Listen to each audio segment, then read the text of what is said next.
All right, so now we're going to analyze book 16 and book 17. Now, this is the information you are going to need for the Odyssey exam, which is worth 30% of your English 1 grade.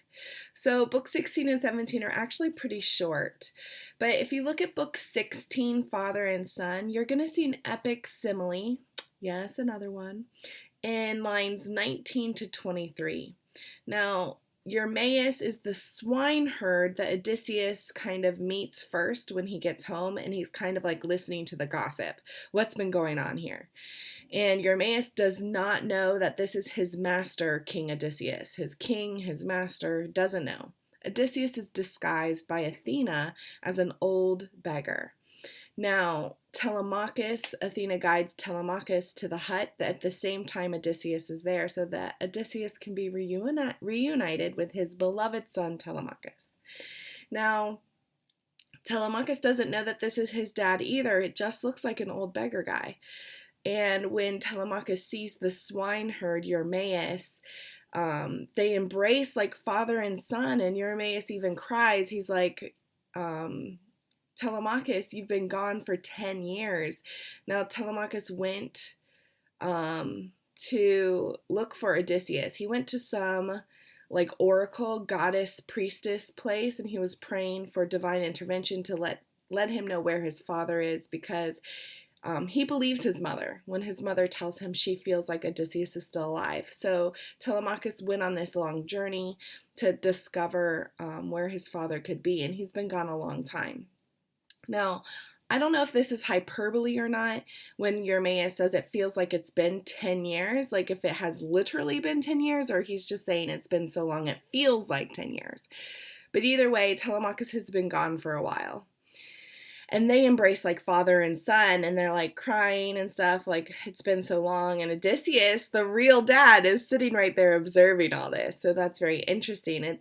This is an epic simile because Eumaeus is not Telemachus' father. He's just being compared to Telemachus' father.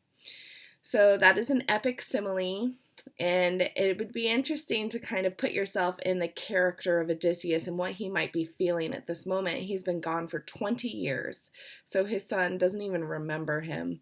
He left when his son Telemachus was still very young, but now he's like 20 and at least 20 years old, Telemachus, and never knew his father. So that's rough. Now, just a little bit after that epic simile, we have lines 26 and 30, and they kind of give us the epic setting. So Eumaeus describes how Telemachus has been gone. He went to Pylos specifically, and it says, I'll read it to you. Sorry, wrong page. So it said, "Light of my days, Telemachus, you made it back. When you took ship for Pylos," so he was on a ship, "I never thought to see you here again. Come in, dear child, and let me feast my eyes. Here you are, home from distant places." So this kind of sets up that epic setting where it's a wide world and there's big ships and traveling and distant places. So this is like setting that world building. It gives you the feeling of an epic, like adventures could happen around any corner. In lines 61 to 67, the next thing you should be aware of is the supernatural event of Athena using some kind of magic wand to disguise Odysseus. There is magic at work, there's gods at work, there's interventions happening, and in Odysseus' favor, Athena is really on Odysseus' side. So be aware of that. It's a really good indicator of Odysseus' standing with the gods and his righteousness and his heroic qualities, that he has a god on his side. Goddess. Actually, let's be accurate. So a goddess. Odysseus and his goddesses. I don't know. He always something with the goddesses. And then in the same kind of section, lines 61 to 90, what central conflict is beginning to find resolution in this scene? What elements indicate the importance of this moment? So in lines 61 to 90 is Athena disguising him, taking the disguise off and revealing Odysseus to Telemachus. Um, and then it's that reunion. So the central conflict of being like estranged from his family, not being home, being lost, that conflict, that internal conflict is now beginning to be resolved. He is reunited now with his son. And then it's interesting, Odysseus and Telemachus are very similar, even though Odysseus wasn't present to raise his son. So this must be genetics, or Penelope did a good job raising him. But we notice that Odysseus and Telemachus are similar in many ways. In the first way, Telemachus meets his father figure, Eumaeus, the swine's herd, after being on this journey, and they have this little tiny reunion.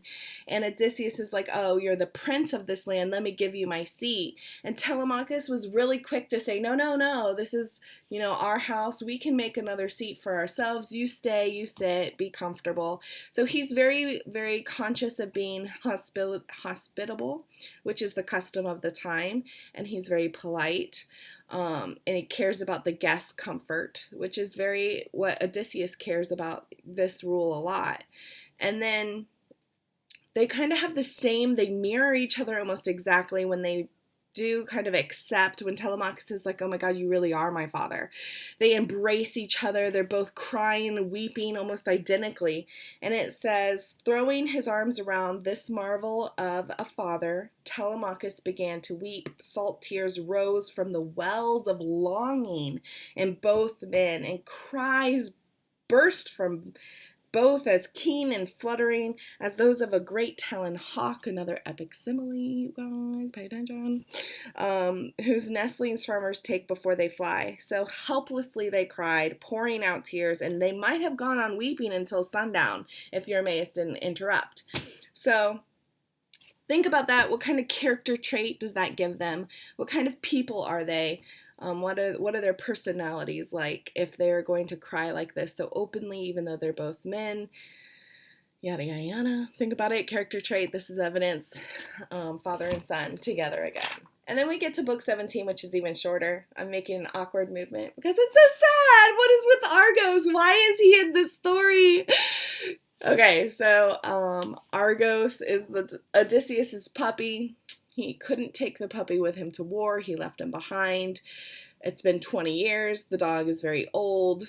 They didn't take care of him. Eumaeus says it's because servants won't do their jobs or like try to excel if their master's not watching over them. So the servants are being lazy, and they're letting this dog suffer and sit on a pile of poop as he's so old, and flies are eating him, and he's just sad.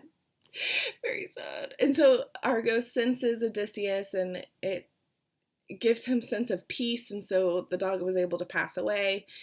Like right as Odysseus walks through his door, there Argos breathes his last. And that was book 17. Basically, poor Argos, the star of the show. So why do you think Argos is in the story, and what is Argos what's his job as a character in the story? What is he doing for Odysseus, or the story as a whole? What is his purpose in the story to like show a character of Odysseus?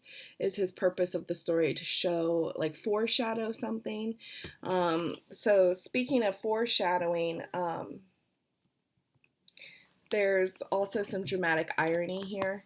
So Eumaeus does not know that this is Odysseus still.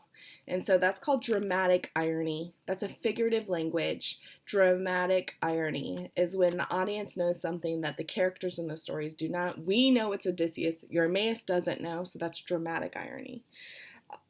And he gives this speech about Argos and the servants not taking care of him. So what do you think that foreshadows? So dramatic irony and foreshadowing. That Eumaeus is kind of trash-talking the servants, and they didn't take care of Odysseus's dog. Which, if they're not taking care of the dog, they might not be taking care of Penelope or Telemachus either. So what do you think Odysseus is going to do about this? How do you think Odysseus is feeling right now as he walks into his house with 100 suitors just kind of lounging around and making a mess, and the servants are being lazy and slacking off, and his dog just died as he walked past? So how do you think Odysseus is feeling? Yeah, me too.